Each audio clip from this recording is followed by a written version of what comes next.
سيدنا محمد وعلى آل سيدنا محمد كما صليت على إبراهيم وعلى آل إبراهيم في العالمين إنك حميد مجيد.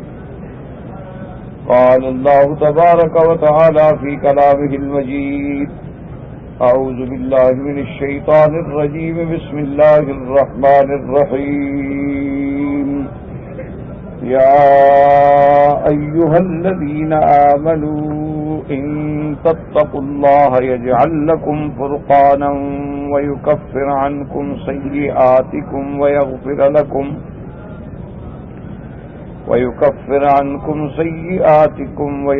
لكم والله ذو الفضل العظيم. وإذ يمكر بك الذين كفروا ليثبتوك أو يقتلوك أو يخرجوك ويمكرون ويمكر الله والله خير الماكرين. اللہ تبارک و تعالی نے کلام مقدس کی ان آیات مبارکہ میں جو سورۃ الانفال کی آیات مبارک ہیں ارشاد فرمایا ہے ایمان والوں کو کہ ایمان والو ان تتقوا اللہ، اگر تم اللہ سے ڈرو گے، یجعل لکم فرقانا، اللہ تبارک و تعالی تمہارے لیے نجات کا راستہ پیدا فرما دیں گے، وَيُكَفِّرْ عَنْكُمْ سَيِّئَاتِكُمْ، تمہارے گناہوں کو بدل دیں گے، دھو دیں گے، وَيَغْفِرْ لَكُمْ، اور تمہارے گناہ بخش دیں گے. اور اللہ تبارک و تعالی بہت بڑے فضل والے ہیں. سب سے پہلے یہ دیکھیں کہ اللہ پاک نے یہاں حکم دیا ہے تقوی کا، اور تقوی کرنے والوں کے لیے اللہ نے اس آیت میں 3 انعامات کا ذکر فرمایا ہے کہ جو تقوی اختیار کریں گے ان کو اللہ تبارک و تعالی 3 نعمتیں عطا فرمائیں گے یا 3 انعام عطا فرمائیں گے. پہلا انعام کیا ہے کہ فرقانن، دوسرا انعام کیا ہے تکفیر سیئات، یکفر عنکم سیئاتکم، اور تیسرا انعام کیا ہے مغفرت ذنوب و یغفر لکم ذنوبکم. یہ 3 انعام. اسی طرح اگر آپ اللہ کے قرآن پاک پہ پوری توجہ کے ساتھ پڑھیں اور نظر ڈالیں تو بہت مقام پہ اللہ نے حکم دیا ہے تقوی. کہیں فرماتے ہیں یا ایھا الناس اعبدوا ربکم الذی خلقکم، کہیں فرماتے ہیں یا ایھا الناس اتقوا ربکم، کہیں فرماتے ہیں یا ایھا الذین آمنوا اتقوا اللہ وکونوا مع الصادقین، اور کہیں فرماتے ہیں اتقوا اللہ حق تقاتہ ولا تموتن الا وانتم مسلمون، اور کہیں اللہ فرماتے ہیں وَمَن يَتَّقِ اللَّهَ يَجْعَل لَّهُ مَخْرَجًا وَيَرْزُقْهُ مِنْ حَيْثُ لَا يَحْتَسِبُ. اللہ نے قرآن پاک میں کئی مقامات پہ ارشاد فرمایا کہ اللہ سے ڈرو، اللہ سے ڈرو، اللہ سے ڈرو، تقوی اختیار کرو، اتقوا اللہ اتقوا اللہ. اور حتیٰ کہ اللہ نے یہ بھی ارشاد فرمایا کہ جنت جو ہے اعدت للمتقین، اور کہیں فرمایا وَأُزْلِفَتِ الْجَنَّةُ لِلْمُتَّقِينَ، اور کہیں فرمایا کہ اَمَّا مَنِ اتَّقَىٰ وَصَدَّقَ بِالْحُسْنَىٰ. تو اللہ نے قرآن پاک کی کئی صورتوں میں کئی آیات میں فرمایا کہ اللہ کا ڈر اختیار کرو، تقوی اختیار کرو. پہلی بات تو یہ سمجھیں کہ تقوی کا کیا معنی ہے.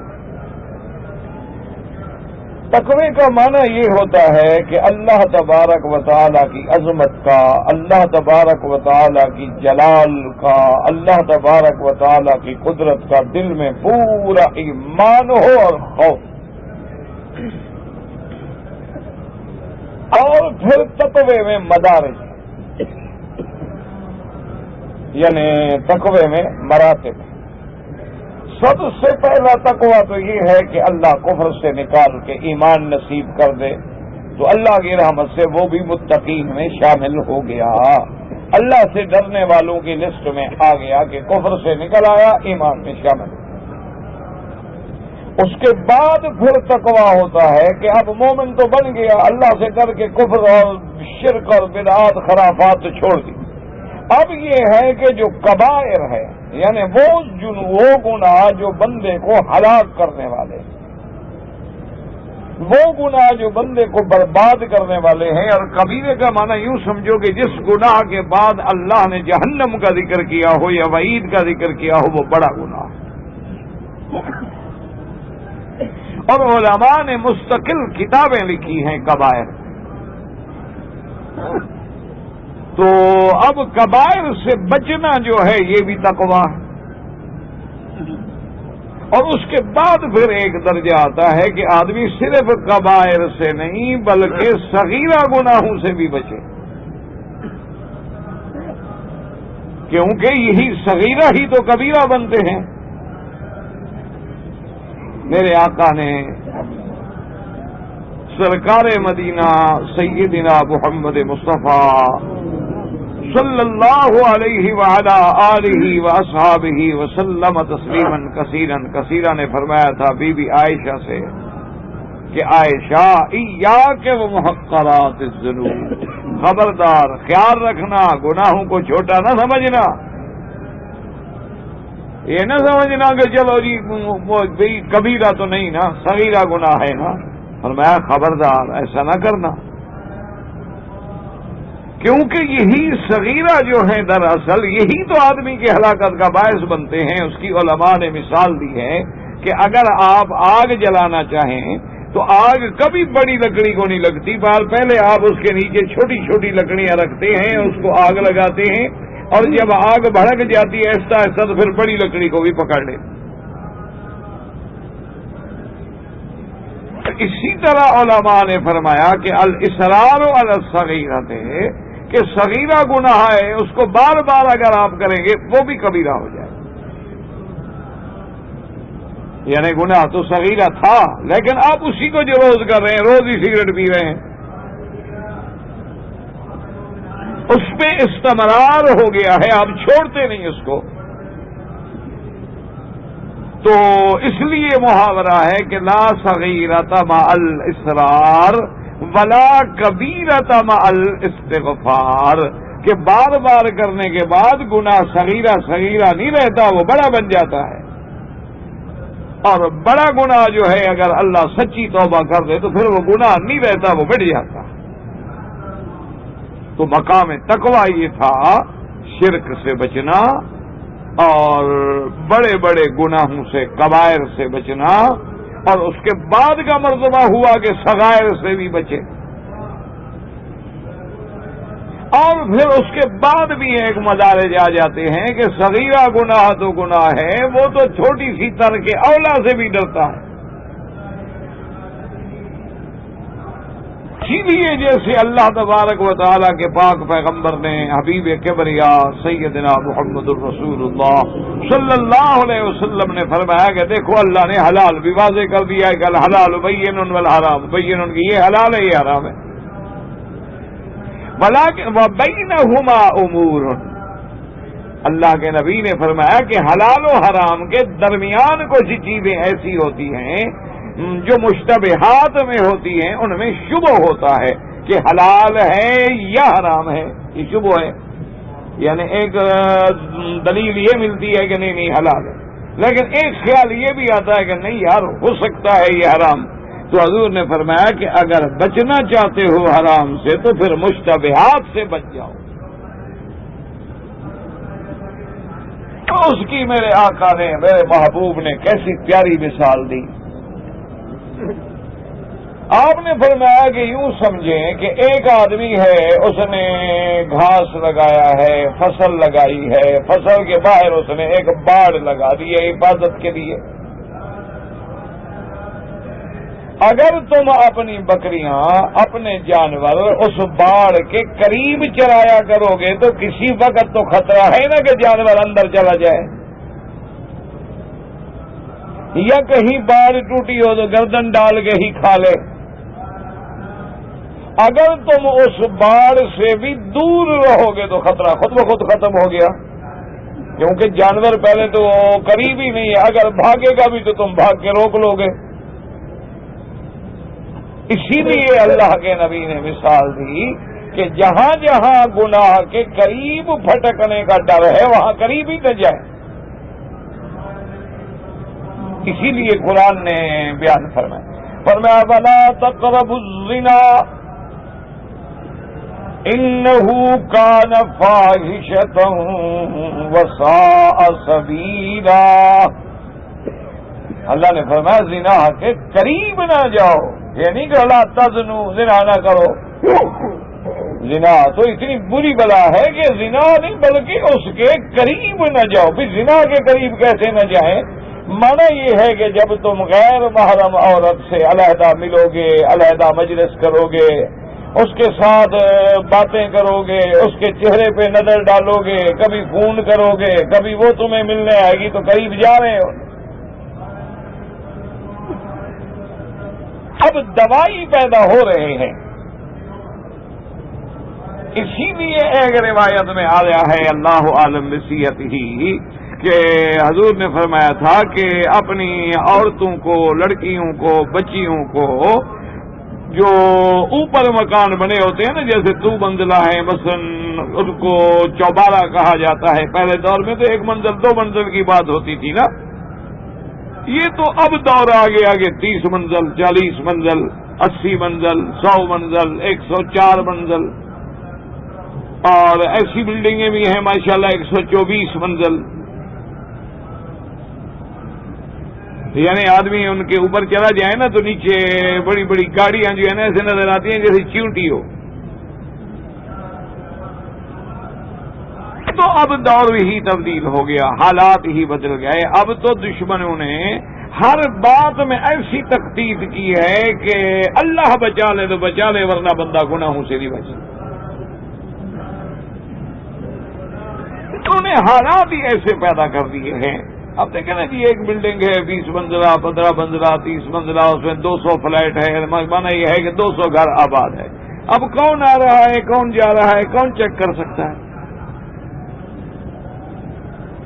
ایک فلور پہ 20 10 12 4 5 شگے ہیں، دروازے آمنے سامنے ہیں. ادھر سے عورت ایک ادھر چلے، کیا پتا کہ شگے میں گئی ہے.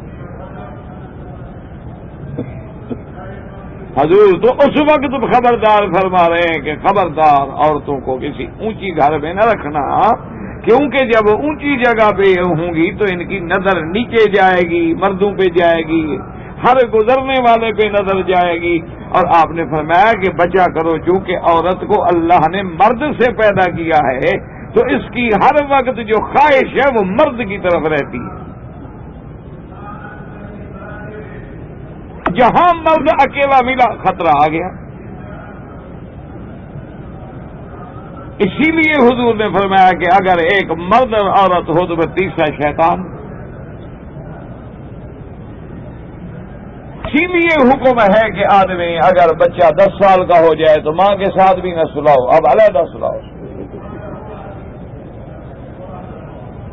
آپ اخباریں پڑھتے ہیں ماشاءاللہ، آپ کی معلومات بھی آتی ہیں. ایسے اب ہزاروں واقعات ہوئے، لوگوں نے اپنی بیٹیوں کے ساتھ منہ کالا کر لیا، ماؤں کے ساتھ منہ کالا کر لیا، بچیوں کے ساتھ منہ کالا کر لیا. وجہ ہے کہ جب آگے آگ جل رہی ہے، آگے آپ کے فلم لگی ہوئی ہے، اور گھر میں جوان چاہے بیٹی ہو بہن ہے، کیسی عزت بچ سکتی ہے؟ کب تک اس بھڑکتی ہوئی آگ کو آپ قابو کر سکتے ہیں؟ یہ تو بات نہیں ہے نا کہ آگ جلا کے گھر میں چھوڑ دیں اور کہیں کہ کہیں اس کی چنگاری نہ پڑے. یہ تو پھر بہت بے وقوفی والی بات ہے کہ آگ تو آپ نے جلا دی ہو اور اس کی حفاظت کا بھی کوئی انتظام نہ ہو، اور گھر میں آگ جل رہی ہے، گیس کھلا ہوا ہے اور آپ تالے لگا کے آ جائیں تو اس نے تو آگ پکڑنی ہے. اس لیے حکم دیا گیا کہ خبردار زنا کے قریب نہ جاؤ. اور اس پہ کتنی پابندیاں لگائی. اللہ نے حکم دیا عورتیں گھر سے باہر نہ نکلو، باہر نکلنا پڑے، ولا تبرجن تبرج الجاہلیہ، وہ لباس ایسے اختیار نہ کرو جو زمانہ جاہلیت میں تھے، شہوت انگیز لباس۔ اور پھر اس کے بعد اللہ نے حکم دیا مومنوں کو، خبردار اگر کوئی عورت آگے آ جاتی ہے تو غضوا ابصار، اپنی نظر نیچے کر لو۔ عورتوں کو حکم دیا یغضضن من ابصارہن، تم بھی اگر سامنے مرد آ جائے نظریں نیچی کر لو۔ اور حکم دے دیا ایسا پاؤں زمین پہ مار کے نہ چلو گے تیرے زیوروں کی آواز پیدا ہو، تاکہ لوگوں کی نظریں نہ اٹھیں تیری طرف۔ یہ بھی خبر دے دی کہ اگر کوئی غیر مرد آئے اور بات کرے اور پوچھے کہ گھر میں فلاں ہے تو پھر نرم بات نہ کرنا، کیونکہ اگر تم نے نرم بات کی تو جس کے دل میں کھوٹ ہے وہ اس کو تو راستہ مل گیا، وہ تو پھر آئے گا۔ تو گھنٹوں ٹیلی فون پہ باتیں ہوتی ہیں، اب تو نہ کاسٹ کی ضرورت ہے، نہ پیغام بھیجنے کی ضرورت ہے، نہ خط لکھنے کی ضرورت ہے۔ اب تو دونوں کے جیب میں اللہ کے عذاب کے آلات موجود ہیں، فائدہ اٹھائیں تو الگ بات ہے، لیکن اکثر تو غلط استعمال ہوتا ہے۔ تو اس لیے سمجھے کہ تقوی کا معنی کیا ہے کہ اللہ کہتے ہیں ڈرو، اتقوا اللہ اتقوا اللہ۔ تو علماء کرام نے، مفسرین عظام نے فرمایا کہ دراصل میرے اللہ کا جو نظام ہے، اللہ اپنے نظام کو چلانے کے لیے صرف یہ نہیں کہ ڈنڈے سے چلاؤ، نہیں، حدود ہیں، تعزیرات ہیں، بالکل ہیں، امنا، لیکن ان کا ثبوت جو ہے وہ اتنا مشکل ہے کہ اس مقدمے کا ثابت کرنا جو ہے نا، سزا بہت بڑی ہے لیکن ثابت کرنا اس سے بڑا مشکل ہے۔ منشا خدا بندی یہ ہے کہ یہ نہیں کہ بلا وجہ بس لوگوں کے ہاتھ کاٹتے رہو اور ان کو رجم کرتے رہو، ان کو کوڑے مارتے رہو، نہ، یہ حدود ہیں۔ اگر ایسے واقعات ہو جائیں اور شرعی شہادات کے مطابق اور اثباتات کے مطابق ثابت ہو جائیں تو پھر تو اللہ کے حدود نافذ کریں گے آپ، ورنہ اللہ چاہتے یہ ہیں کہ ایسے واقعات پیدا کیوں ہوں۔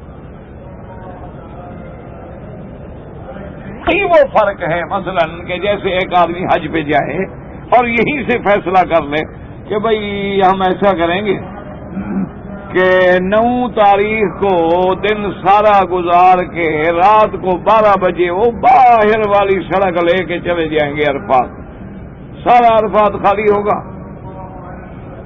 وہاں جا کے بیٹھ جائیں گے، کیوں ساری رات حج کا وقت تو موجود ہے، اور پھر وہاں سے 2 بجے 3 بجے رات کو نکلیں گے تو چلو مزدلفہ آنے میں بھی آسانی ہو جائے گی، اور مزدلفہ آنے کے بعد رات کو مینا آ جائیں گے، اور رات میں صبح کی نماز سے پہلے کنکریاں مار کے فجر کی نماز مکے میں پڑھیں گے، طواف سما کر کے حج سے فارغ ہو گئے، باقی بابا کیا ہے، بکری دے دیں۔ تو یہ تو مسئلہ نہیں ہے، اس لیے ہمیشہ یعنی مانا یہ ہے کہ تم حج کرو حضور کی سنت کے مطابق، پھر غلطی ہو گئی ہے تو علماء سے مسئلہ پوچھ لو، پھر جو حل ہو جائے۔ یہ تو نہیں کہ پہلے خود سوچ لو کہ کرنی ہی غلطی ہے، اپنی طرف سے تو پوری اتباع سنت رسول اللہ کی کوشش صلی اللہ علیہ وسلم۔ انسان ہے، پھر غلطی ہو گئی، واجب رہ گیا، عذر آ گیا، معذور ہو گیا، مجبور ہو گیا، ٹھیک ہے، اللہ نے رعایت دی ہے، اسلام میں بڑی رعایت ہے، الدین یسر۔ اسی لیے اب حدود اللہ ہے تو علماء نے فرمایا کہ اللہ نے اپنے نظام چلانے کے لیے جو سب سے بڑی چیز ہے وہ ہے تقوی۔ اللہ چاہتے ہیں کہ بندے کے دل میں اللہ کا اور یوم آخرت کا اور یوم جزا کا ایک نظام پیدا ہو جائے، اس کے دل کے اندر پیدا ہو جائے، ضمیر کے اندر پیدا ہو جائے، اس کو اپنے اندر جھنجھوڑنے والا موجود ہو، باہر کسی سپاہی کی ضرورت نہ پڑے۔ اسی لیے آپ دیکھتے ہیں ماشاءاللہ کہ جن لوگوں کو اللہ نے اپنا ڈر دیا ہے، آخرت کا فکر دیا ہے، ان کو آپ دیکھیں کہ بوڑھے ہو جاتے ہیں، کمزور ہو جاتے ہیں، لیکن ان کی عبادت دیکھ دیکھ کے بندہ حیران ہوتا ہے۔ کمزور ہے بیچارہ، چل نہیں سکتا، معذور ہے، لیکن تہجد مجال ہے کہ صف اول چھوٹ جائے، مجال ہے کہ تکبیر اولا رہ جائے، مجال ہے کہ رات کو تہجد میں نہ اٹھے، یعنی اتنی ساری رات صبر کر کے ٹوٹا ہوا ہے، 1 گھنٹہ سونے کے لیے مل رہا ہے، پہلے تو وہ کوشش کرتا ہے کہ یار نہیں سوتے، ممکن ہے نیند آ جائے، پھر تہجد بھی جائے، فرض نماز بھی جائے، اچھا ہے کہ ایک ہی دفعہ فارغ ہو کے سو جائیں گے، ورنہ اگر سوتا ہے تو اس کو نیند آ نہیں رہی، کہتے ابھی وقت ہو گیا، ابھی وقت ہو گیا۔ یہ جو اندر دل میں ڈر ہے، یہی وہ چیز ہے جو اللہ بندے میں پیدا کرنا چاہتا ہے۔ یہی وہ چیز ہے کہ آپ دیکھیں کہ عین گرمیوں میں رمضان ہوتا ہے، یعنی آدمی کار میں اپنی گاڑی میں بیٹھے نا جی تو اس کا دروازے پہ ہاتھ نہیں رکھ سکتا، اسٹیئرنگ نہیں پکڑ سکتا، شدید گرمی میں آگ کی طرح وہ جل رہے ہوتے، سیٹیں ایسی ہوتی ہیں جیسے آگ جل رہی۔ اس شدید گرمی میں پیاس لگی ہوئی ہے، حلق میں کانٹے پڑ گئے ہیں شدت پیاس سے، اور اس کے کمرے میں ماشاءاللہ فریج موجود ہے اور اندر یخ پانی رکھا ہوا ہے اور انواع و اقسام کی شربتیں رکھی ہوئی ہیں، لیکن ہاتھ نہیں لگاتا۔ کون روک رہا ہے؟ یہ ہے تقویٰ۔ بس اسی کو پیدا کرنے کی کوشش کریں۔ ایمان سے کہیں، اللہ کے قرآن کو کھول کے دیکھ رہے ہیں، حضرت یوسف علیہ السلام کا ہاتھ پکڑنے والا کون تھا؟ وہ جس نے ہاتھ پکڑنا تھا وہی تو پکڑ رہی ہے، جس نے ہاتھ پکڑنا تھا وہی تو دعوت نظارہ دے رہی ہے، اور اہتمام بھی اتنا شدید کر دیا ہے اس نے کہ میرے جال سے یوسف علیہ السلام کسی طرح نکل کے بھاگنا بھی چاہے تو نہ بھاگ سکے، دروازے بھی بند ہیں، یعنی بچنا چاہے تو بھی نہ بچ سکے۔ اس وقت اللہ کا پیغمبر کیا کہتا ہے؟ معاذ اللہ، بس اللہ کی پناہ، انہ ربی احسن مثوائی انہ لا یفلح الظالمون۔ یہ ہے تقویٰ۔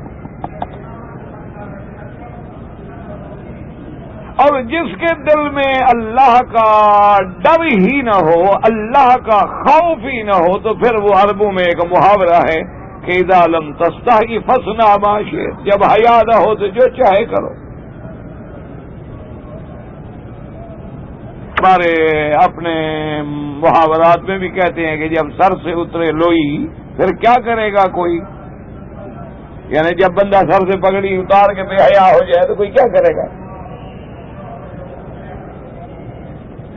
تو ایسے شکی ہو جاتے ہیں نا۔ آج میں اخبار میں پڑھ رہا تھا، اللہ معاف فرمائے، اللہ معاف فرمائے، کہ ہم کس دور سے گزر رہے ہیں کہ ایک بدبخت بیٹے نے اپنے باپ کو، جبکہ وہ مسجد کے صحن میں کھڑا ہے، گاڑی کار کے نیچے کچل دیا جان کر، یہ نہیں کہ غلطی ہو گئی،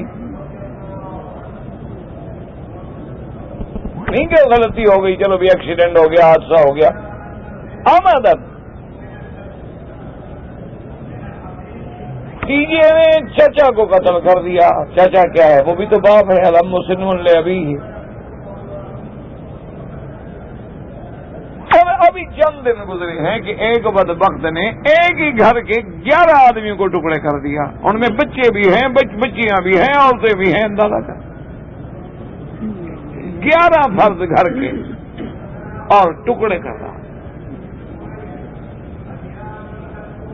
اور ایک بدبخت کے بارے میں اخباروں میں پڑھا تھا کہ وہ لڑکوں کو پکڑتا، ان کے بعد اللہ معاف کرے ان سے بد اخلاقی بدفعلی کے بعد، پھر ان کو مارنے کے بعد ان کے وجود کے ٹکڑے کر کے گوشت کے پیس بنا کے تیزاب میں ڈال کے ڈرم میں گلاتا تھا۔ یہ کیا ہے؟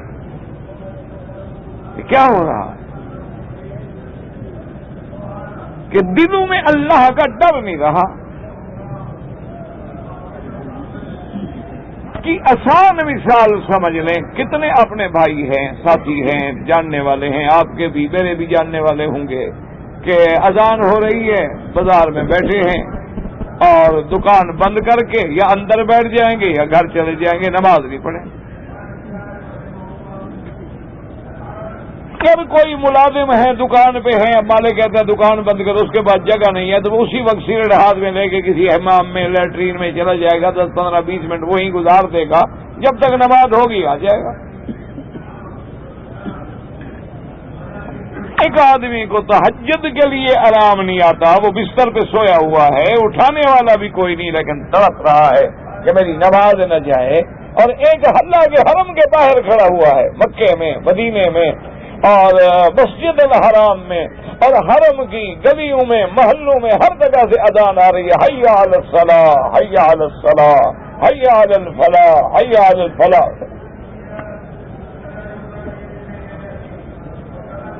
آپ نے بھی دیکھا ہوگا کتنے نوجوان ہیں کہ ٹیپ کھلا ہوا ہے، فل آواز میں، گاڑی میں ہے تو بالکل فل آواز میں اسٹیریو لگا ہوا ہے اور اس میں انگلش میوزک جائے، حالانکہ وہ انگلش کا ایک لفظ نہیں سمجھتا، لیکن نقلی انگریز ہے، ایک لفظ اس الو کو نہیں آتا، ایک لفظ، لیکن میوزک انگلش سننا ہے اسے۔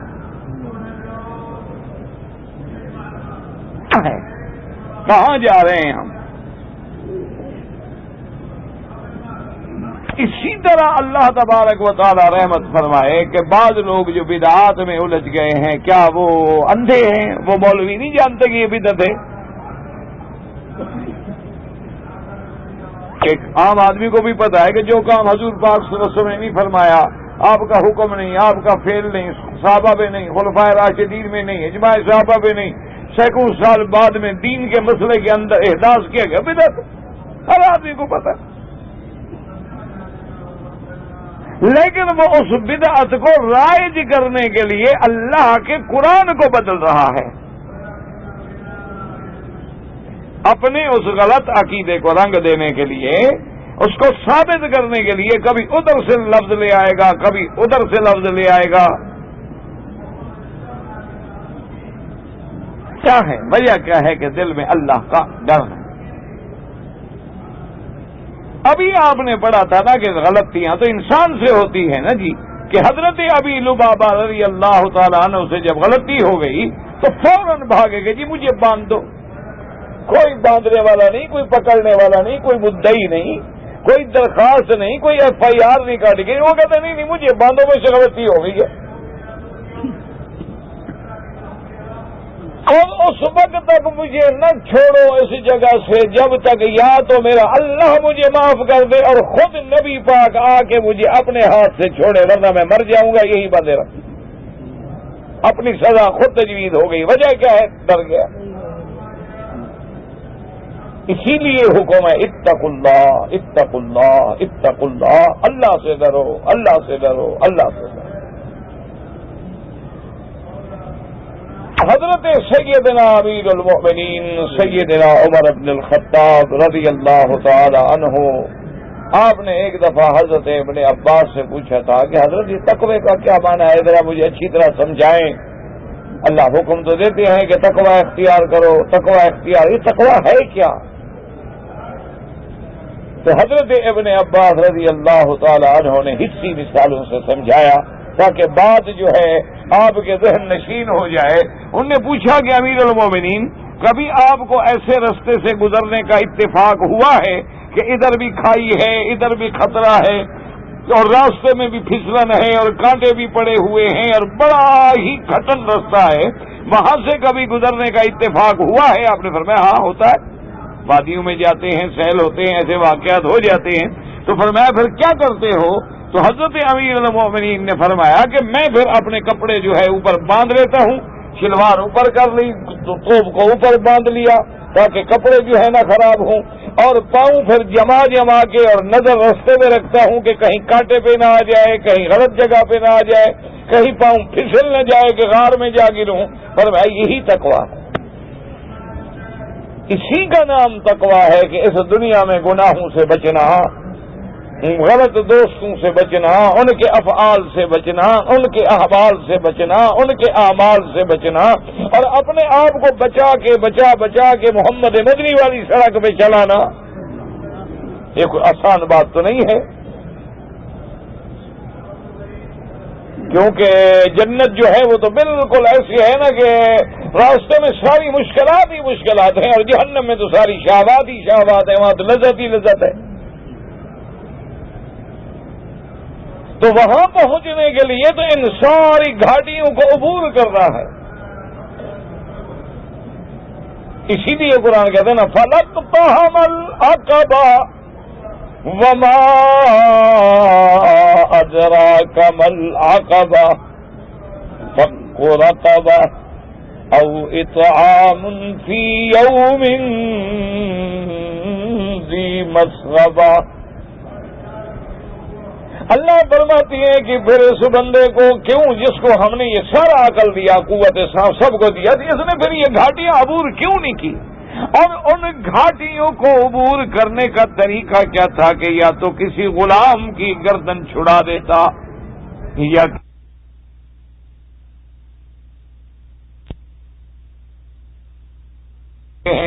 اور کسی یتیم کی خبر گیری کر لیتا، اللہ پہ ایمان لاتا، اعمال صالحہ کرتا، صبر کی وصیت کرتا اور نصیحت کرتا، تو یہ ان گھاٹیوں کو عبور کر کے جنت میں پہنچ جاتا۔ اس لیے یہ ہے کہ تقوی کا اختیار۔ اور پھر اللہ فرماتی ہے کہ جس شخص نے بھی اللہ سے ڈر اختیار کر لیا، وَمَن يَتَّقِ اللَّهَ يَجْعَل لَّهُ مَخْرَجًا، اللہ نے فرمایا کہ جب وہ شخص مجھ سے ڈر گیا، میں اس کی ہر مشکل سے پھر نکلنے کا راستہ بھی خود بنا دیتا ہوں، وَيَرْزُقْهُ مِنْ حَيْثُ لَا يَحْتَسِبُ، اور میں اس کو ایسی جگہ سے رزق پہنچاتا ہوں جو اس کے خواب و خیال میں بھی نہیں ہوتا، اس کے گمان میں بھی نہیں ہوتا، کیونکہ وہ کہتا ہے ربا ہے، سود ہے، میں نہیں کھاتا، ڈر گیا۔ وہ کہتا ہے رشوت ہے، مجھ سے ڈر گیا، وہ کہتا ہے رشوت حرام، میں نہیں کھاتا۔ اگر اس کے پاس کوئی دوست آئے، جوئے کا پیسہ ہے، زنا کا پیسہ ہے، شراب کا پیسہ ہے، وہ کہتا ہے خبردار میں نہیں کھاتا۔ اگر گھر میں بیوی بے نماز ہے، وہ کہتا ہے تیرے ہاتھ کا کھانا میں نہیں کھاتا۔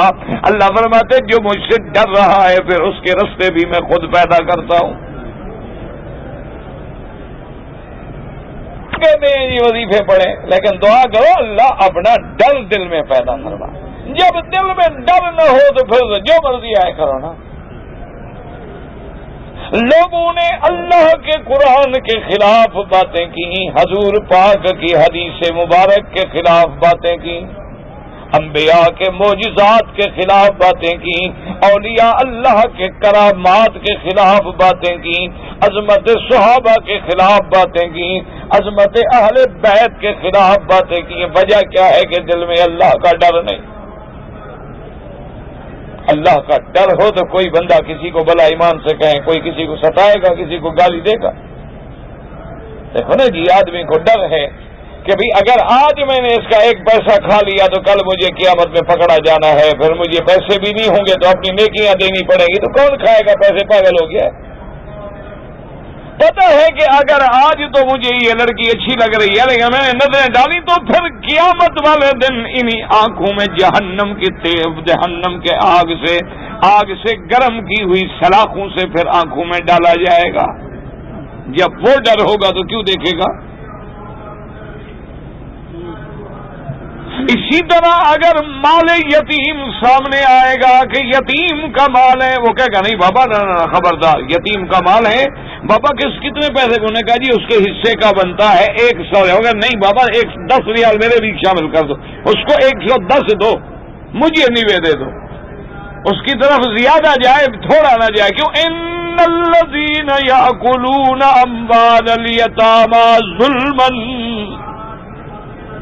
اللہ نے فرمایا جو یتیموں کا مال کھاتے ہیں، ظلم کر کے کھاتے ہیں، وہ یہ نہ سمجھیں کہ ہم مال کھا رہے ہیں، وہ تو جہنم کے انگارے کھا رہے ہیں۔ اب انگارے تو کوئی نہیں کھا سکتا نا، لیکن مانا کیا ہے کہ اسی کا انجام انگارے۔ اللہ نے گھر میں سونا دیا، چاندی دی، وہ ڈر رہا ہے، وہ کہہ رہا ہے بیوی سے دیکھو یہ سونا تمہارا ہے، تم جانو زکات جانے قیامت میں پکڑے جاؤ، میں فارغ ہوں، میں نے تمہیں دے دیا۔ بیٹیوں کو کہتا بیٹی یہ تمہارے حصے کا میں نے تمہیں دے دیا، پھر مجھے نہ پکڑنا قیامت میں۔ گھر میں بیٹھا ہے، زندہ ہے، کہتا ہے جی عالم کو بلاؤ، جی اتنی میری جائیداد، جی حصہ بناؤ، شریعت کیا کہتی ہے، بیوی کا کتنا ہے، بیٹی کا کتنا ہے، بیٹے کا، اور جی زندگی میں تقسیم کرو، جان چھوڑو، جی لو لو مجھ سے بس۔ بابا دیکھو میرے نام پہ کچھ تھوڑا بہت رہنے دو تو رہنے دو، بابا زندگی وہ مجھ سے لے لو، جان چھوڑو، مرنے کے بعد تو سب چھوڑ جاتے ہیں نا، پھر کیا چھوڑا، پھر تو سب نے چھوڑنا ہے، پھر کون سی بہادری ہے؟ زندگی میں لے لو جان چھوٹ۔ اسی لیے میرے مدنی نے فرمایا تھا کہ یا فاطمہ تصدی من مالی ما شئتی، میری بیٹی جو کچھ دنیا میں مانگنا ہے مجھ سے مانگ لو، میں تمہیں دے دوں، لیکن قبر میں عمل چھڑائیں گے۔ آپ کو بھی قبر یاد ہے؟ ہاں دعا کرو اللہ ہمارے حال پہ رحم کرے۔ اب تو ہم قرآن کو بھی برداشت نہیں کرتے، دین کو بھی برداشت نہیں کرتے، اللہ معاف کرے۔ انا للہ و انا الیہ راجعون۔ فرمایا جو کچھ مانگنا ہے دنیا میں مانگ لو، میں دینے کے لیے تیار ہوں۔ اللہ کا پیغمبر اپنی بیٹی، اور بیٹی کون؟ سیدہ فاطمہ الزہرا رضی اللہ عنہا سیدۃ النساء۔ اللہ کے نبی فرماتے سیدھی من مالی معاشی تھی، جو کچھ لینا لے لو، آگے نہیں۔ قبر میں جائیں گے تو پھر اما روضۃ من ریاض الجنت و حفرۃ من حفر النیران، پھر قبر جو ہے یا تو جنت کے باغوں میں سے باغ ہوگا یا پھر جہنم کے گڑھوں میں سے گڑھا ہوگا۔ کبھی آپ نے غور کیا ہے کہ ایک کمرے میں اگر آپ کا ایئر کنڈیشن رات کو بند ہو جائے، پنکھا بند ہو جائے، بجلی بند ہو جائے، تو اپنے کمرے کا دروازہ بند کر کے کتنی دیر آپ اندر رہ لیں گے؟ تھوڑا سا غور کر لیں کہ مثلا ہم گھر میں بیٹھے، کمرہ ہے، باقاعدہ بستر ہے، کمرہ ہے، لیکن بجلی بند ہو گئی ہے، ایئر کنڈیشن بند ہو گیا، اچھا بعض اوقات کھڑکی بھی ہوتی ہے، کھڑکی بھی کھلی ہوئی ہے، ہوا بھی بند ہے، اب اندر آپ کہیں گے بس جان نکلتی ہے جی باہر نکلو، جو سڑک پہ جاتے ہیں۔ تو ذرا قبر کا تو سوچو، جب وہاں ڈالیں گے، یہ تو کمرہ ہے، وہ تو قبر ہے، یہ تو کمرے کی سوچ رہے ہو نا، وہاں تو جناب اے سی ویسی بھی کوئی نہیں ہوگا، پنکھا شنکھا بھی کوئی نہیں ہوگا، نیچے کوئی گدا شدہ بھی نہیں بچھائیں گے، وہ پلنگ شلنگ ڈال کے بھی نہیں دیں گے، اور پھر اوپر سے مٹی بھی خوب دبا دیں گے کہ کوئی ذرا سا سوراخ بھی نہ کھلا رہے، اچھی طرح دبا کے، اور پھر پانی ڈال کے اچھی طرح لیپا بھی دے دیں گے۔ ذرا پھر غور کرو پھر کیا ہوگا، پھر اللہ کی رحمت ہو تو نجات ملے گی، ورنہ تو کوئی رستہ نہیں۔ جو بہت زیادہ عزیز ہے نا وہ سب سے پہلے مٹی ڈالیں گے، جو بہت زیادہ قریب ہوں گے نا جی، جو بہت پیارے پیارے حبیب ہیں، بیٹے ہیں، اولادیں ہیں، بھائی ہیں، دوست ہیں، وہ سب سے ہر کوئی کہہ رہے میاں اس کو آنے دو نا، اس کو آنے دو، وہ مٹی ڈالے، اس کو آنے دو، بس تم ٹھہرو اس کو ڈالنے دو۔ جب اپنے بھی مٹی ڈال رہے ہوں گے، غور فرما لیں، ابھی تو تمہارے ماتھے میں سجدہ کرو نا، مٹی لگ جائے تو بیچارے کو چین نہیں آتا، ہر رگڑ رہا ہے بیچارہ، اس کے بس میں ہو تو چمڑا ہی اتار کے پھینک دے گی، مٹی لگ گئی ہے نا جی بیچارے۔ وہاں تو منو کے حساب سے اوپر مٹی ڈالیں گے حضرت، تھوڑی سی نہیں ہوگی۔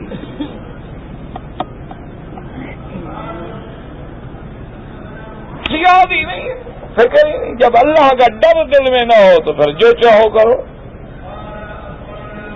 کتنے لوگ ہیں ماشاءاللہ، کون سا ایمان سے کہو کون سا گھر ہے مسلمان کا جس میں قرآن ہے؟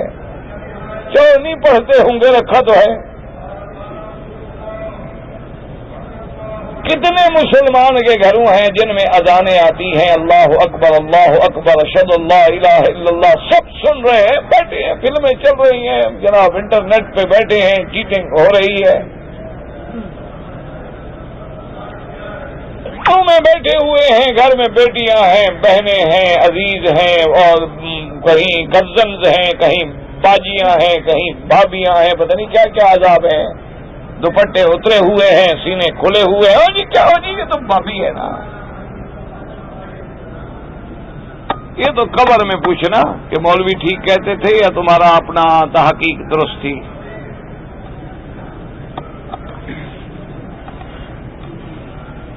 یہ قبر میں جا کے پتہ لگے گا، ابھی تو کیا۔ انا للہ و انا الیہ راجعون۔ تو اس لیے سمجھیں کہ تقویٰ کیا ہے؟ اللہ کا ڈر۔ جب یہ دل میں آ جائے تو سب کام ہو گیا، پھر کسی پہرے کی ضرورت نہیں ہے، کسی پولیس کی ضرورت نہیں، کسی فوج کی ضرورت نہیں، کسی آدمی کو پھر جناب کسی ایجنسیوں کی ضرورت نہیں ہے۔ بس جب دل میں ڈر ہے تو اس نے گناہ کرنا ہی نہیں، سوال ہی پیدا نہیں ہوتا کہ وہ گناہ کرے۔ اچھا، اب اس آیت میں جو ہم نے پڑھا ہے، یہاں اللہ نے 3 انعام دیے ہیں کہ اگر مجھ سے ڈرو گے، تقوی اختیار کرو گے تو تمہیں 3 چیزیں دوں گا۔ وہ 3 چیزیں کیا؟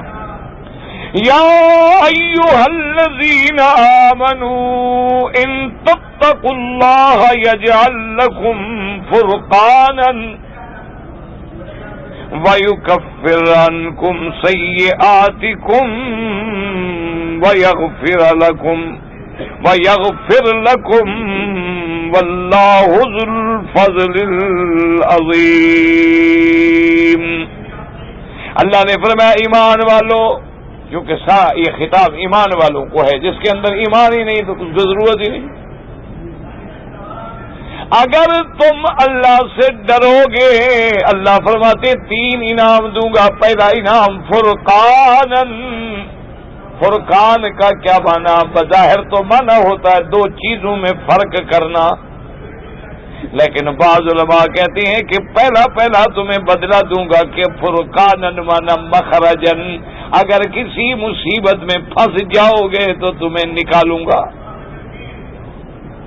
اور بعض علماء نے وہ بھی یہی معنی فرمایا، فرقانن معنی نجاتن، تمہیں کسی مصیبت سے، ہلاکت سے نجات دوں گا۔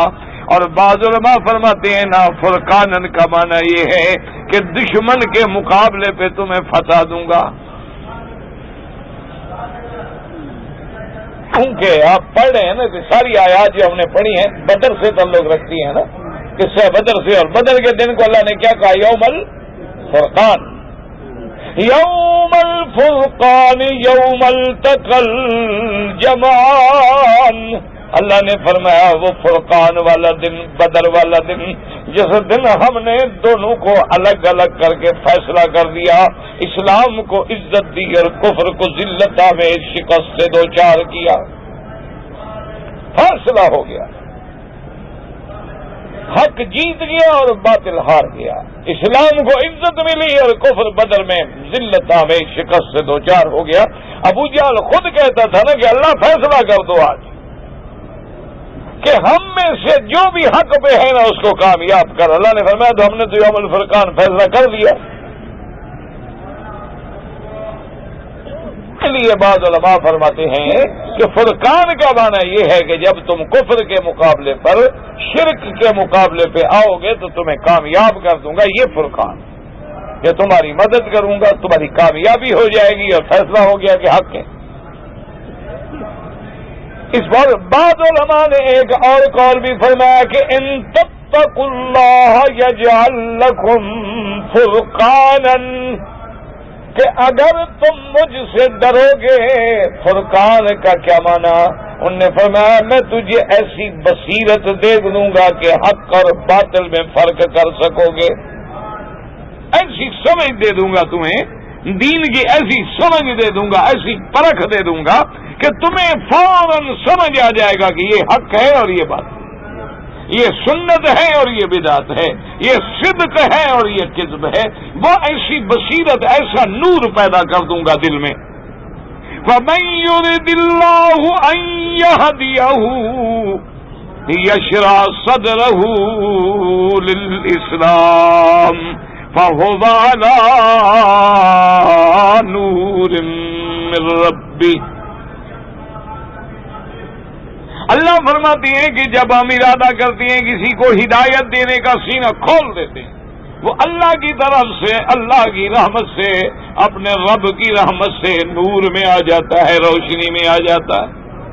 جیسے روشنی میں ہر چیز نظر آتی ہے، اللہ جب آنکھیں کھول دیتے ہیں، ایمان کا نور دے دیتے ہیں تو پتہ لگ جاتا ہے یہ توحید ہے، یہ شرک ہے۔ اللہ اکبر۔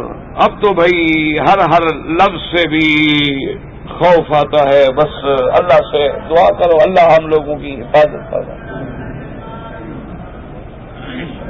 کل ہی مجھے کوئی دوست دے گیا تھا کہ کچھ ہمارے مہربان ایسے بھی ہیں ماشاءاللہ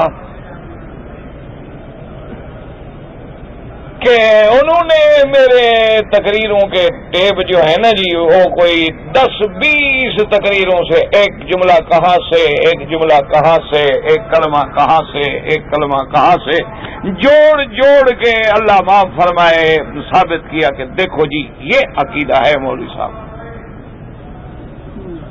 انا للہ و انا الیہ۔ ہم تو ایسی حرکتوں کا سوچ بھی نہیں سکتے کہ کوئی مسلمان اللہ کے کعبے میں اتنا بڑا الزام بھی لگائے گا، اتنا بڑا جھوٹ بولے گا کہ خود مختلف چیزوں کو کاٹ کاٹ کاٹ کاٹ کے بنا کے اور پھر اپنی طرف سے مطلب اخذ کرے گا اور اللہ کے حرم میں رہتے ہوئے۔ للہ و انا الیہ۔ لیکن ایسی چیزوں کا علاج ہمارے پاس کیا ہے؟ حسبنا اللہ و نعم الوکیل، بس اور کچھ۔ کوئی بھی ایسی بات مجھے اس نے کہا کہ جی میں آپ کو سمجھ گیا، مجھے دو گے کیا کروں، میں کیا کروں گا سن کے؟ جی آپ سنیں تو دیکھیں کیسے کیسے انہوں نے بنایا۔ یار میں نے ان کی کو کاریگری دیکھنی ہے، اللہ پاک معاملہ کریں گے۔ ہم نے اللہ کو جب کہہ دیا حسبنا اللہ و نعم الوکیل تو پھر کیا؟ وہی ذات کافی ہے۔ آدمی سوچ ہی نہیں سکتا کہ اللہ کے دین کے خلاف، قرآن کے خلاف، توحید کے خلاف، یعنی میری مسئلہ بشریت پہ ماشاءاللہ وہ ایک نہیں سینکڑوں تقریریں ہوں گی جس میں میں نے قرآن و حدیث سے گھنٹوں یعنی بشریت انبیاء پہ دلائل دیے ہیں، اور وہ جھوٹ بولے کہ اللہ کے نبی کو یہ بشر نہیں سمجھتا۔ اس سے بڑا کوئی جھوٹ ہے دنیا میں؟ آخر ان لوگوں نے بہتان کی کوئی تعریف نہیں پڑھی، غیبت کی کوئی تعریف نہیں پڑھی۔ بہرحال میری طرف سے تو صرف یہی ہے کہ انا للہ و انا الیہ راجعون اور حسبنا اللہ و نعم الوکیل، اور جو مجھ سے محبت کرتے ہیں وہ بھی صرف دعا کریں بس۔ ہم کسی کو برا نہیں کہتے، لیکن دکھ لازمی ہوتا ہے، انسان ہے۔ دیکھیں نا جی، اگر آپ مجھے کوئی چنگاری پھینکیں گے آگ کی تو مجھے جلے گی تو صحیح ہے، تکلیف تو ہوگی فطری طور پہ، لیکن آخر اللہ کی دربار بھی ہے، اللہ کے آگے بھی تو جانا ہے کہ نہیں جانا؟ تو بہرحال اب سمجھیں جی، انہوں نے فرمایا کہ فرقان کا معنی کیا ہے کہ حق اور باطل کے درمیان میں اللہ ایسی بصیرت دے دیتے ہیں کہ اللہ نور من ربی۔ اب قرآن میں یہ لفظ آ گیا، کوئی کل کہے کہ وہ مکی صاحب کہتا ہے کہ بندہ نور ہو گیا، اب اس کا کوئی علاج ہے میرے پاس؟ اسی سے مجھے بات یاد آئی تو میں نے کہہ دیا، ورنہ میں تو کرنا بھی نہیں چاہتا تھا ایسی بات۔ کہ بندے صرف لفظ نور کہنے سے عقیدے نہیں بیان ہوتے، ایسے تو اللہ تبارک و تعالیٰ نے قرآن میں ہر مومن کو فرمایا کہ ایمان نور ہے، قرآن نور ہے۔ اللہ کے نبی نے خود دعائیں مانگی، اللہم اجعل فی سمعی نورا و بصری نورا، شعری نورا، لحمی نورا، دمی نورا، یمینی نورا، شمالی نورا، فوقی نورا، تحتی نورا، نازم لی نورا۔ کوئی ایک دعا ہے؟ اس کا معنی یہ تو نہیں ہوتا کہ انبیاء نور ہوتے ہیں۔ انبیاء کی بشریت کا انکار کرنا تو کفر ہے، اللہ کے قرآن کا انکار ہے. کہ میرے اسی حج میں بھی انشاءاللہ کم از کم 3 دن کی تقریر ہوگی اس مسئلے پر. بہرحال چلو بات یاد آ گئی، جب اللہ پر بندہ چھوڑ دے تو پھر زبان پہ بھی کیوں لائے؟ پھر بھی غلطی ہے، ہم زبان پر بھی کیوں لائیں، کیوں گلا کریں، کیوں ذکر کریں؟ بس جب خدا نے بدلہ لینا ہے تو ہم کیا ہیں؟ جب ہم نے اللہ کے سپرد کر دیا کہ اللہ خود بدلہ لیں، ہمیں اس کے دروازے پہ بڑا یقین ہے کہ آخر ہماری فریاد بھی سنیں گے. اس کے دروازے پہ ہم بڑے یقین سے اللہ سے مانگتے. اللہ پر بڑا ایمان ہے، الحمدللہ ثم الحمدللہ. تو اب یہ ہے فرقان کا کیا معنی کہ حق اور باطل میں فرق ہو جانا. اچھا، اس لیے علماء نے فرمایا ہے کہ اللہ پاک بعض اوقات اتنی بصیرت دے دیتے ہیں کہ وہ فوراً پڑھے گا نا جی حدیث کا کہ نہیں یہ لفظ نہیں یہ صحیح حدیث نہیں لگتی بھائی، اور کوئی عمل نہیں کہو کہ نہیں بھائی یہ سنت نہیں لگتا، یہ بدعت ہے. سنت جو عمل ہوتا ہے اس میں اللہ کی طرف سے رحمت اور ہوتی ہے. بدعت اندھیرا ہے، سنت نور ہے. شرک اندھیرا ہے، ایمان نور ہے. اور جب اللہ راضی نہ ہو تو پھر آدمی بھٹک جاتا ہے، وہ سمجھ نہیں سکتا کہ حق و باطل کیا ہے. اس لیے فرمایا پہلا انعام میں دوں گا، تقوی اختیار کرو، میں تمہیں ایسی سمجھ دے دوں گا کہ تم حق اور باطل کو سمجھ سکو. اور دوسرا انعام کیا دوں گا؟ فرمایا وَيُكَفِّرْ عَنْكُمْ سَيِّئَاتِكُمْ، اگر تم سے کوئی برائی ہو گئی ہے اس کو بھی میں بخش دوں، اس کو بھی میں مٹا دوں گا، دھو دوں گا. کیونکہ ان الحسنات یذہبن السیئات، نیکیاں جو ہیں وہ برائیوں کو ختم کر دیتی ہیں. اور اللہ نے فرمایا اچھا یہ چھوٹے موٹے گناہ جو ہیں وہ تو تیری نیکیوں سے دھل گئے، اگر بڑے گناہ ہیں وہ بھی میں بخش دوں گا. یغفر لکم، وہ بھی بخش دوں.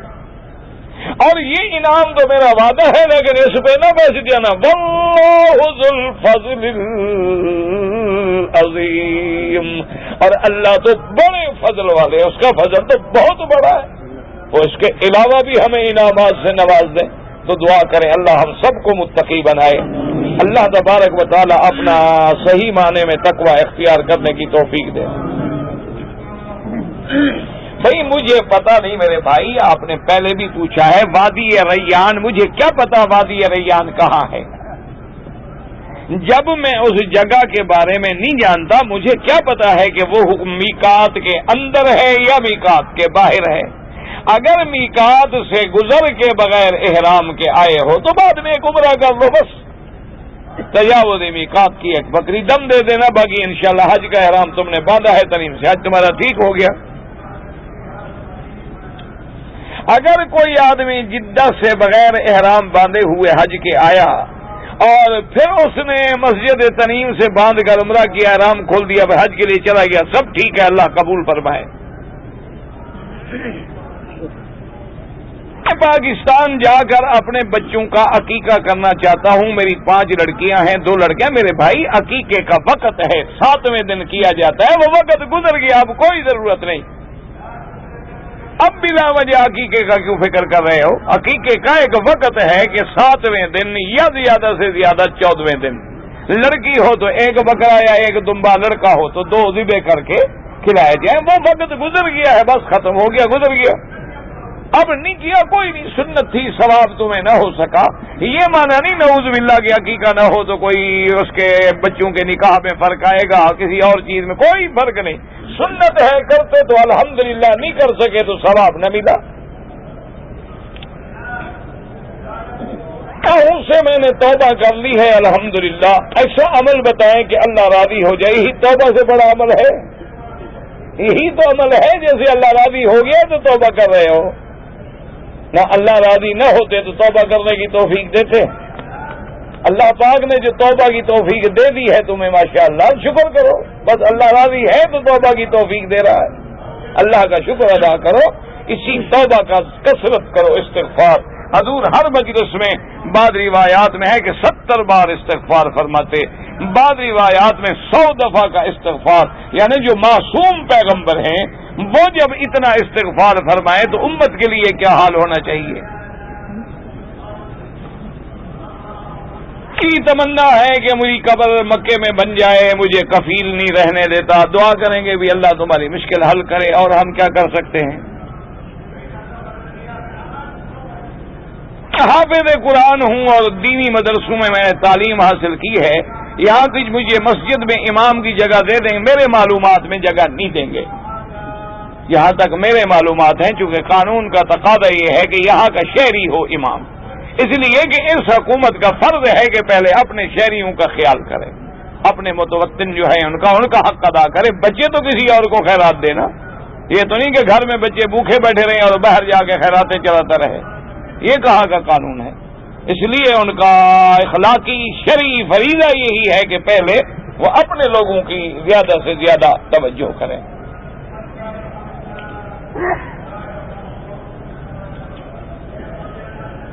اپنی بچیوں کی شادیاں کرنی ہے سنت کے مطابق، بھائی سنت کے مطابق کوئی مشکل نہیں ہے، کوئی اچھا گھرانہ دیکھ کر، اچھا لڑکا دیکھ کر سب سے پہلی چیز کا یہ فکر کرو کہ وہ لڑکا دین والا ہے کہ نہیں، لڑکا نمازی ہے کہ نہیں۔ جو نماز کا چور ہے، خدا سے نہیں ڈرتا، وہ تیری بچیوں کے کیا حق ادا کرے گا۔ سب سے پہلے یہ چیز دیکھ لو، اس کے بعد شریعت کے مطابق جو ہے، اگر تمہاری بچیاں ہیں شریعت کے مطابق علماء کو بلا کے سنت کے مطابق نکاح پڑھا دو۔ لڑکی والوں کی طرف سے تو کھانا ہوتا ہی نہیں ہے، لڑکے والے ہیں وہ ولیمہ کر دیں، السلام علیکم۔ یہ جو باقی ہم کرتے ہیں، یہ آج منگنی ہے اور آج مہندی ہے اور آج فلاں ہے، یہ سب رسمیں ہیں ہندوؤں کی، اس کا اسلام سے کوئی تعلق نہیں۔ اگر تمہارا لڑکا ہے وہ بھی اسی طرح مسجد میں بیٹھ کے کسی عالم کو بلا کے چند گواہوں کے سامنے نکاح کر دو، کھجوریں وجوریں کوہ میٹھی تقسیم کر دو، اس کے بعد جناب شادی ہو گئی اور دوسرے دن اللہ تعالیٰ توفیق دے ولیمہ کر دو، بس سنت کے نہ قرضہ نہ مصرع نہ ظاہر داری نہ جہیز نہ فلاں، یہ سب بدعات ہیں، سب چیزیں جو ہیں ان کا اسلام سے قرآن و سنت سے کوئی تعلق نہیں۔ حضور پاک نے تو ایک دفعہ اپنی شادی مبارک پتہ ہے کیسے کی؟ حضور نے فرمایا کہ جس گھر میں جو آدمی کے پاس جو کچھ ہونا وہ آج لے آؤ مسجد میں، تو کوئی آدمی کچھ لے آیا، کوئی فرمایا بس یہی میری شادی کا کھانا ہو گیا، تو ہر آدمی اپنے گھر سے کھانا لے آیا اور مسجد میں بیٹھ کے حضور کے کٹھے کھا لیا، بس خوشی ہو گئی۔ تو سنت تو بڑی آسان ہے، ہم نے یہ جو بدعت کی جہنم گلے میں ڈالی ہے نا، یہ بڑی مشکل ہے کہ آج جناب یہ رسم ہے اور آج یہ رسم ہے اور آج یہ رسم ہے۔ میرے خیال میں اب تو مسلمانوں میں اتنی رسمیں ہیں کہ ہندوؤں کو بھی نہیں آتی ہوں گی۔ کوئی آدمی اگر لیٹ کے قرآن پڑھتا ہے کوئی ایسی بات نہیں، قرآن کہتے ہیں یذکرون اللہ قیاما وقعودا وعلی جنوبہم ویتفکرون فی خلق السماوات والارض، باقی جتنا ادب سے پڑھو گے اتنا زیادہ سمجھ آئے گا۔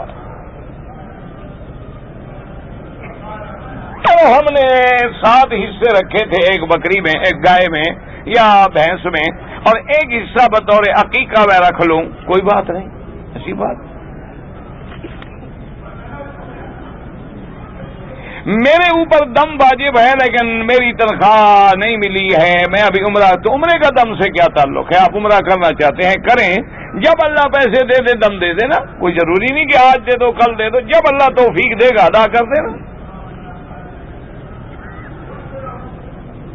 کوئی شخص یا آدمی حمام پتہ نہیں کیا ہے پہنے ہوئے جا سکتا ہے؟ حمام کیا پہنے ہوئے پتہ نہیں، مجھے تو نہیں پتا آپ نے کیا لکھا ہے، حمام حرام پتہ نہیں کیا ہے، احرام پہنے ہوئے پتہ نہیں کیا ہے، مجھے سمجھ نہیں آیا۔ بہرحال اگر احرام باندھا ہوا ہے اور آدمی کو پیشاب آ جائے تو یہ کہاں لکھا ہوا ہے کہ پیشاب نہ کرے، یعنی احرام میں کر دے؟ یہ اچھا مسئلہ ہے بھائی، اللہ نے عقل نہیں عطا فرمایا، بالکل سن ہو گیا ہے۔ ہم جاؤ اللہ کے بندے، ہم اپنا حاجت پوری کرو، وضو کرو، استنجا کرو، آ جاؤ، کیا ہو گیا ہے؟ غسل جنابت کے لیے سب سے پہلے یہ ہے کہ انسان اپنے اعضاء کو دھوئے، یعنی استنجا کر لے یا جہاں جہاں اندیشہ ہے، اس کے بعد وضو کرو جیسے نماز کا وضو کرتے ہیں، سمجھ آ گئی بات؟ جیسے نماز کا وضو کرتے ہو وہی وضو کرو، ہاتھ دھو اسی طرح، کلی کرو اسی طرح، ناک میں پانی دو، اور وضو کا پھر اس کے بعد سر سے لے کر پاؤں تک اچھی طرح پانی ڈال کے اچھی طرح مسلو اور ہر جگہ میں پانی پہنچاؤ تاکہ بالوں کی جڑوں میں بھی اور کوئی جگہ خالی نہ رہ جائے۔ بس ان چیزوں کا خیال رکھو، اسی سے ہو گیا۔ اگر کسی نے 2 طلاق دے دی ہے تو پھر بھی رجوع کی شکل باقی ہو سکتی ہے اور رجوع کر سکتے ہیں، نہیں کرنا چاہتا ہے الگ بات ہے، ورنہ الحمدللہ راستہ موجود ہے۔ ہمارے پاس 1 لاکھ روپے ہیں، سال گزر جائے تو زکوٰۃ دینا ہوگا، بالکل دینا ہوگا۔ اگر 1 لاکھ روپے پہ آپ کاروبار کر رہے ہیں تو سال کے بعد جتنے پیسے ہوں گے، جتنے ہوں گے، سب پہ 2.5% کے حساب سے زکوٰۃ دینی ہوگی۔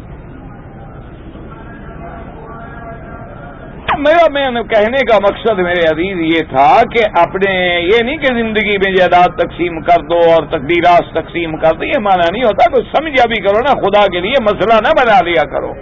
معنی یہ تھا کہ انسان فساد سے بچے، شریعت کے مطابق ہر چیز لکھوا کے رکھ لے، جب مرے تو کوئی جھگڑا نہیں ہوگا، سب کے حصے بنے ہوئے موجود ہوں گے۔ باقی اپنے کنٹرول میں رکھو، جائیداد نہ رہی تو گھر سے بچے نکال نہیں دیں گے۔ تمہارے نام زمین نہ ہو، آج بچوں کو زمین دے دو تو انشاءاللہ کل تو تم حرم میں بیٹھے ہو گے اللہ کے رحمت سے۔